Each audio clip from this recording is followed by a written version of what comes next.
नमस्कार दोस्तों। अगर आपको मेरी ये कहानी पसंद आए तो प्लीज़ लाइक, सब्सक्राइब और कमेंट ज़रूर कीजिएगा।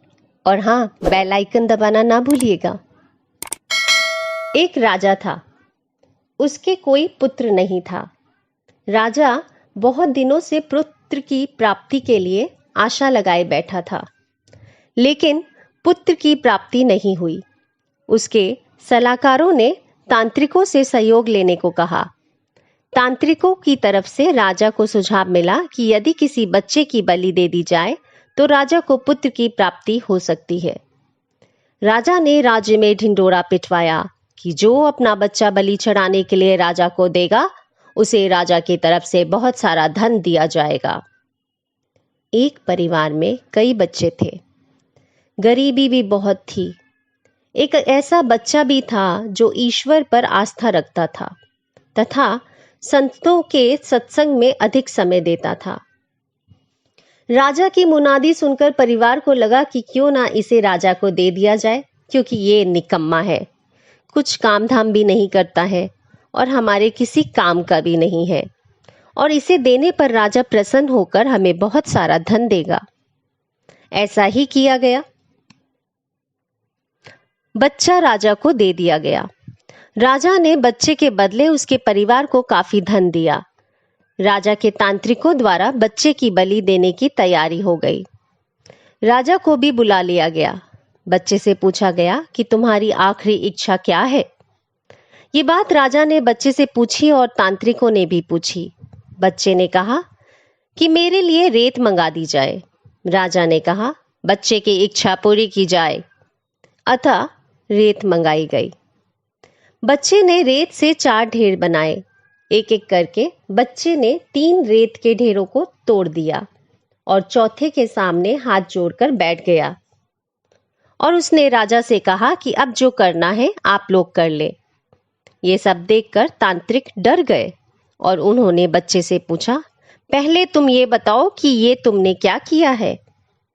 राजा ने भी यही सवाल बच्चे से पूछा। तो बच्चे ने कहा कि पहली ढेरी मेरे माता पिता की थी। मेरी रक्षा करना उनका कर्तव्य था, परंतु उन्होंने अपने कर्तव्य का पालन ना करके पैसे के लिए मुझे बेच दिया, इसलिए मैंने ये ढेरी तोड़ दी। दूसरी ढेरी मेरे सगे संबंधियों की थी, परंतु उन्होंने भी मेरे माता पिता को नहीं समझाया, अतः मैंने दूसरी ढेरी को भी तोड़ दिया। और तीसरी ढेरी हे राजन आपकी थी, क्योंकि राज्य की प्रजा की रक्षा करना राजा का ही धर्म होता है, परंतु जब राजा ही मेरी बलि देना चाह रहा है तो ये ढेरी भी मैंने तोड़ दी। और चौथी ढेरी हे राजन मेरे ईश्वर की है। अब सिर्फ और सिर्फ अपने ईश्वर पर ही मुझे भरोसा है, इसलिए ये एक ढेरी मैंने छोड़ दी है। बच्चे का उत्तर सुनकर राजा अंदर तक हिल गया। उसने सोचा कि पता नहीं बच्चे की बलि देने के पश्चात भी पुत्र की प्राप्ति होगी भी या नहीं, इसलिए क्यों ना इस बच्चे को ही अपना पुत्र बना लिया जाए। इतना समझदार और ईश्वर भक्त बच्चा है, इससे अच्छा बच्चा और कहाँ मिलेगा। काफी सोच विचार के बाद राजा ने उस बच्चे को अपना पुत्र बना लिया और राजकुमार घोषित कर दिया।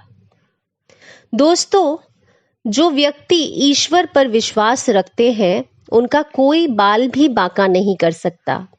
ये एक अटल सत्य है। जो मनुष्य हर मुश्किल में केवल और केवल ईश्वर का ही आसरा रखते हैं, उनका कहीं से भी किसी भी प्रकार का कोई अहित नहीं हो सकता। संसार में सभी रिश्ते झूठे हैं, केवल और केवल एक प्रभु का नाम ही सत्य है। जो प्राप्त है वो पर्याप्त है। जिसका मन मस्त है उसके पास समस्त है। धन्यवाद दोस्तों।